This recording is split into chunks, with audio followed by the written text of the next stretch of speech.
To yanzu kuma bari mu leƙa jamhuriyar Nijar, inda sama da mako guda kenan da shugaban ƙasar Mohamed Bazoum ya kai ziyara yankin Difa na ƙasar, inda mutane da dama ke gudun hijira sakamakon matsalar tsaro.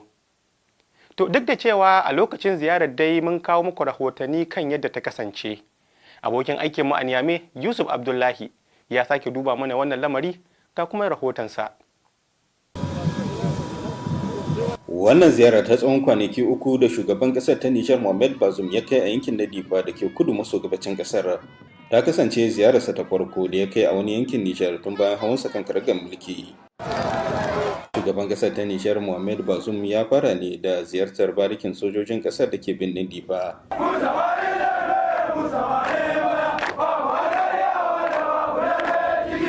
Wanda kuma ya jinjina wa sojojin game da yadda suke ci gaba da samun nasara a 'yan watanni nan a gaban abokanan gaba.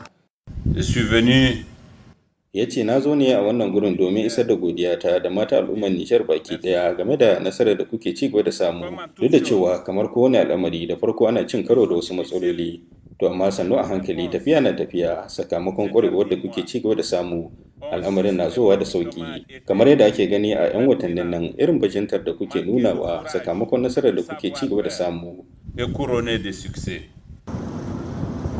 Daga bisani shugaban ƙasa ta Nijar Mohamed Bazoum ya kai ziyara a garin Barwa da ke a yankin Difa, inda 'yan gudun hijira kimanin 6,000 suka koma garuruwansu na asali bayan kusan shekaru 6 suna gudun hijira, wanda kuma ya samu kyakkyawan tarbo. Shugaban ƙasa ta Nijar Mohamed Bazoum a cikin jawabinsa ya ce gwamnatinsa ta ɗauki dukkanin matakan da suka dace domin kare al'ummar garin na Barwa. Na zo don in shaida da idona duk irin abin da kuke bukata, kuma ɗauki alwashi na mu aikata muku duk abin da muke yi mu yi daidai gurgudu. Ita ma dai al'ummar garin Barwa ta jinjina wa shugaban ƙasar ta Nijar game da wannan ziyara. Saboda ziyarar shi wannan ya fi mana komi daɗi, tunda mutum ya zo ya ga mu da idanun shi kuma ya ji kukan mu da komi duk godiya mu da ya fi komi.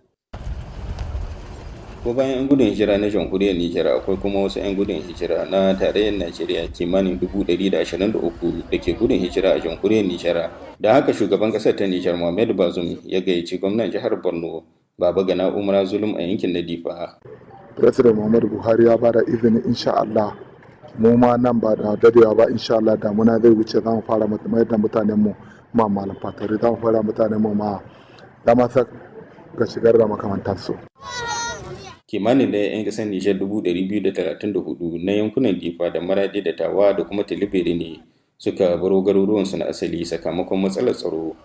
Yusuf Abdullahi, taskar VOA daga Niamey, jamhuriyar Nijar.